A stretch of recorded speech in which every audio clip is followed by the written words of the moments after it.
PM Modi का चुनावी rally Madhya Pradesh Hoshangabad में। मैया की, नर्मदा मैया की, नर्मदा मैया की।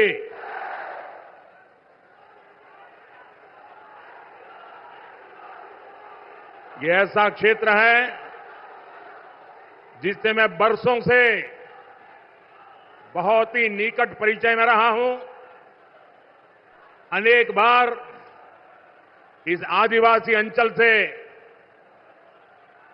मुझे जुड़ने का सौभाग्य मिला है। मैं जानता हूं कि यहां कितनी दूर दूर तक बस्तियां हैं, गांव हैं। इसके बावजूद आप इतनी विशाल संख्या में हम सभी को आशीर्वाद देने आए हैं। मैं आप सभी का बहुत बहुत आभारी हूं। और मुझे कल बताया गया कि इतनी तेज बारिश यहां हुई थी कि लग रहा था कि आज कार्यक्रम कर पाएंगे कि नहीं कर पाएंगे। लेकिन आपका प्यार, आपका उत्साह कि आपने प्राकृतिक तकलीफों के बावजूद भी रात रात मेहनत करके इतना शानदार भव्य कार्यक्रम का आयोजन किया। मैं आपका अभिनंदन करता हूं। मैं मुख्यमंत्री जी का आभार व्यक्त करता हूं क्योंकि मुझे आगे जल्दी पहुंचना है, क्योंकि आज मुझे कर्नाटका, केरल एक लंबी यात्रा है, ढेर सारे कार्यक्रम है। तो उन्होंने अपना भाषण भी छोड़ दिया और मुझे बोलने के लिए निमंत्रित कर दिया। मैं मुख्यमंत्री जी के इस जेस्चर के लिए उनका आभार व्यक्त करता हूं। भाइयों और बहनों, अभी ज्यादा दिन नहीं हुए हैं जब मध्य प्रदेश ने पूरे देश को चौंका दिया था और होशंगाबाद ने तो कमाल कर दिया था। यहां से जो लहर उठी थी वो लहर पूरे देश में फैल चुकी है। आज देश के कोने कोने से एक ही आवाज आ रही है, फिर एक बार, फिर एक बार, फिर एक बार। साथियों, आज देश के इतिहास का बहुत बड़ा दिन है। आज संविधान निर्माता बाबा साहब आंबेडकर की जन्म जयंती है। उनकी जन्मस्थली महू यहां से ज्यादा दूर नहीं है। महू में उनका घर हो या देश विदेश में वे जहां भी रहे, उन स्थानों पर और उन स्थानों को पंच तीर्थ के रूप में विकसित करने का सौभाग्य भाजपा सरकार को मिला है। जो सम्मान कांग्रेस पार्टी ने उनको कभी नहीं दिया, वो सम्मान करने का सौभाग्य हमें मिला है। और कांग्रेस जैसी पार्टियों ने हमेशा बाबा साहब को अपमानित करने का ही काम किया है। बाबा साहब ने जो संविधान बनाया है, उसके कारण ही आज गरीब मां का ये बेटा मोदी आपसे तीसरी बार सेवा का आशीर्वाद मांग रहा है।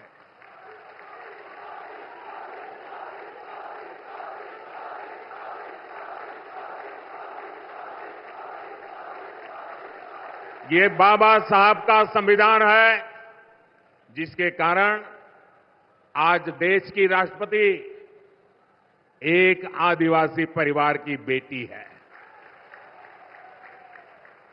जिस समाज को सबसे अंत में पूछा गया, जिसको वंचित रखा गया, उस समाज की बेटी आज देश की राष्ट्रपति के रूप में पहली नागरिक है।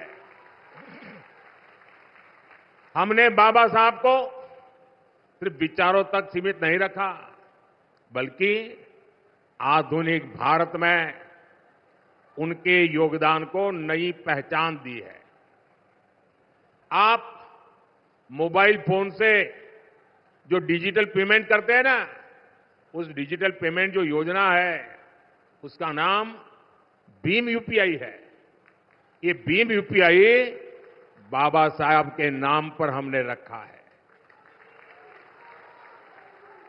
भाई और बहनों, देश की आजादी में और राष्ट्र निर्माण में आदिवासी समाज का बहुत समृद्ध योगदान रहा है। इस मिट्टी ने तो गौंड वंश के राजा विभूति सिंह के रूप में एक महान स्वतंत्रता सेनानी देश को दिया है। यहां मेरी साथियों से प्रार्थना है कि अब मैदान में जगह नहीं है। कृपा करके आप थोड़ा संयम बरतिए। आप आगे नहीं आ पाएंगे। मुझे क्षमा कीजिए, आप में से बहुत लोग हैं जो मुझे देख नहीं पा रहे हैं। मैं इसके लिए आपकी क्षमा मांगता हूं, लेकिन मैं आपसे प्रार्थना करता हूं, मेरी आवाज आप तक पहुंच रही है। कृपया आप आगे आने की कोशिश मत कीजिए, जगह नहीं है और ज्यादा भीड़ होगी, किसी को चोट लग जाएगी भैया। और आपको चोट लगना मतलब मुझे चोट लगना होता है।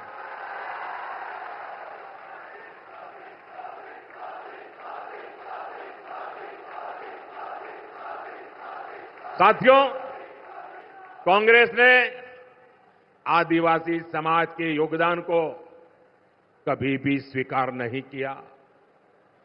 भगवान बिरसा मुंडा के जन्म दिवस को राष्ट्रीय जनजातीय गौरव दिवस के रूप में घोषित करने का सौभाग्य भी बीजेपी की सरकार को मिला है। साथियों, कमाल देखिए, आजादी के अनेक दशक तक कांग्रेस के एक ही परिवार ने सीधे या रिमोट कंट्रोल से सरकार चलाई है। इसी परिवार ने देश में आपातकाल इमरजेंसी लगाई थी। कांग्रेस ने देश भर में लोकतांत्रिक सरकारों को जब मर्जी तब उसे पत्ते की महल की तरह गिरा देते थे। कांग्रेस ने अपने हिसाब से इतिहास को तोड़ा मरोड़ा और मर्जी मुजब लिखवाया और खुद का ही महिमा मंडन करवाया। कांग्रेस की माने तो तब लोकतंत्र ठीक चल रहा था, फल फूल रहा था, ऐसे वो मार रहे गप्पे। लेकिन जैसे ही गरीब घर का बेटा प्रधानमंत्री बना तो कांग्रेस अफवाह फैलाने लगी कि मोदी आया है, संविधान और लोकतंत्र पे खतरा हो जाएगा। ये कांग्रेस वाले आपको पता नहीं है, ये बाबा साहब का संविधान है ना, उसके कारण तो मोदी यहां पहुंचा है।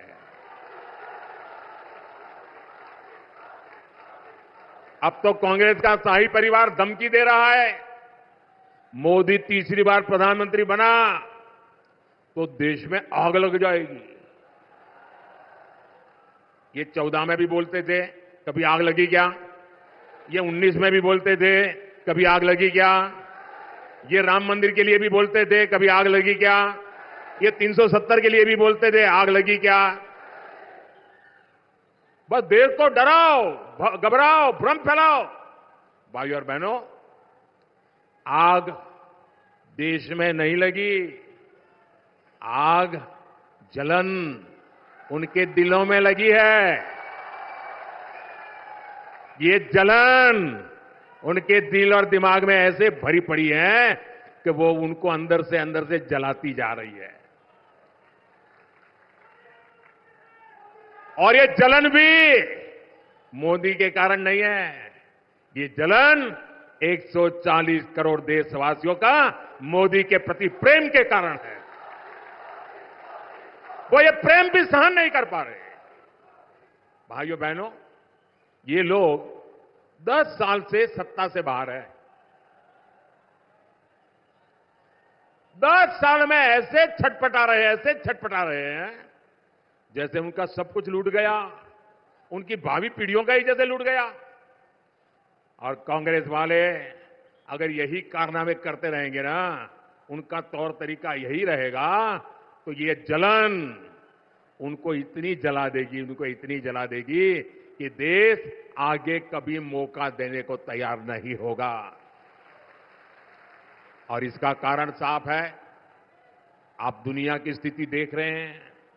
युद्ध हो, अराजकता हो, अनिश्चितता की स्थिति, चारों तरफ एक धुंधला वातावरण बन गया है, आशंका का वातावरण बन गया है।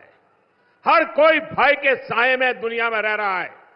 कब क्या होगा, कौन सी मुसीबत आएगी, दुनिया थर-थर कांप रही है।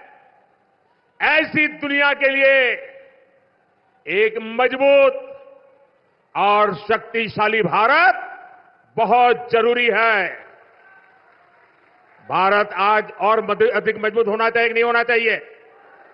आज भाजपा भारत की सेवा में इसलिए लगा है क्योंकि भारत मजबूत बने, भारत सशक्त बने।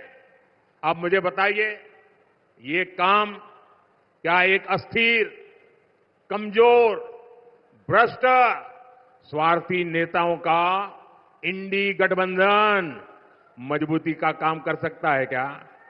देश को मजबूत बना सकता है क्या?